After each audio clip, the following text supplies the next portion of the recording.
আসসালামু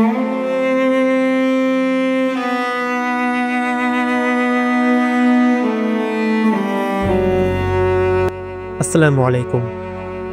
প্রায় 2000 বছরের পুরনো ইতিহাস চীনের এই মহাপ্রাচীর।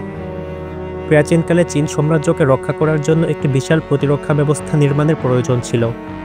সেই প্রয়োজন থেকেই তৈরি হয় পৃথিবীর অন্যতম আশ্চর্য স্থাপনা। আজকের দিনে চীনের মহাপ্রাচীর শুধুমাত্র প্রতিরক্ষার প্রতীক নয়, এটি চীনের গৌরবময় ইতিহাস ও সংস্কৃতির এক জীবন্ত নিদর্শন।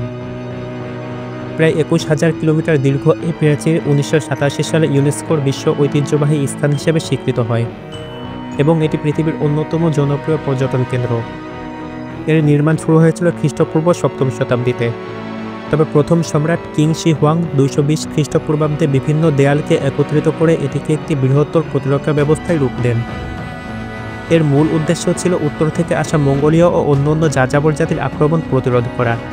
এতে ছিল প্রহরী, সিগন্যাল টাওয়ার ও দুর্গ, যা চীনা সৈন্যদের সতর্কবার্তা দিতে সাহায্য করত। মিং রাজবংশের সময় আগুন ও ধোঁয়ার মাধ্যমে সংকেত পাঠানো হতো।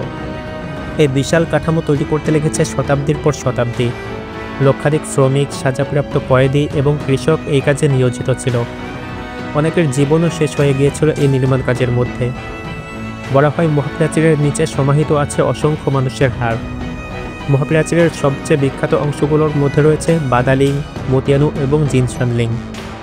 প্রতিটি অংশেরই রয়েছে নিজস্ব বৈশিষ্ট্য। যেমন বাদালিং সবচেয়ে জনপ্রিয় কারণ এই অংশটি এতটাই সুন্দর এবং সংরক্ষিত যে এটি শীতকালে তুষারে ঢেকে গেলে স্বপ্নের মতো লাগে। আর মতিয়ানু তার প্রাকৃতিক সৌন্দর্যের জন্য বিখ্যাত। একটা প্রচলিত ধারণা আছে যে মহাপ্রাচীর চাঁদ থেকে দেখা যায়, কিন্তু বিজ্ঞানীরা বলেছেন এটি একেবারেই সম্ভব নয়। মহাপ্রাচীর এতটাই চিকন এবং প্রাকৃতিক রঙের যে এটি মহাশূন্য থেকে দেখা প্রায় অসম্ভব। আজ মহাপ্রাচীর শুধু একটি ঐতিহাসিক নিদর্শন নয়, এটি বিশ্বের সবচেয়ে জনপ্রিয় পর্যটন স্থানগুলোর মধ্যে একটি। প্রতি বছর লক্ষ লক্ষ পর্যটক এই বিশাল কাঠামো দেখতে আসে। চীনের মহাপ্রাচীর শুধু একটি দেয়াল নয়, এটি মানুষের অধ্যবসায়, প্রতিরক্ষা ও ঐক্যের এক প্রতীক। যুগ যুগ ধরে এটি ইতিহাসের সাক্ষী হয়ে দাঁড়িয়ে আছে এবং ভবিষ্যতেও থাকবে। এটি মানব ইতিহাসের এক জীবন্ত সাক্ষী। আপনি যদি কখনো চীনে যান তাহলে এই অসাধারণ স্থানটি অবশ্যই দেখে আসবেন।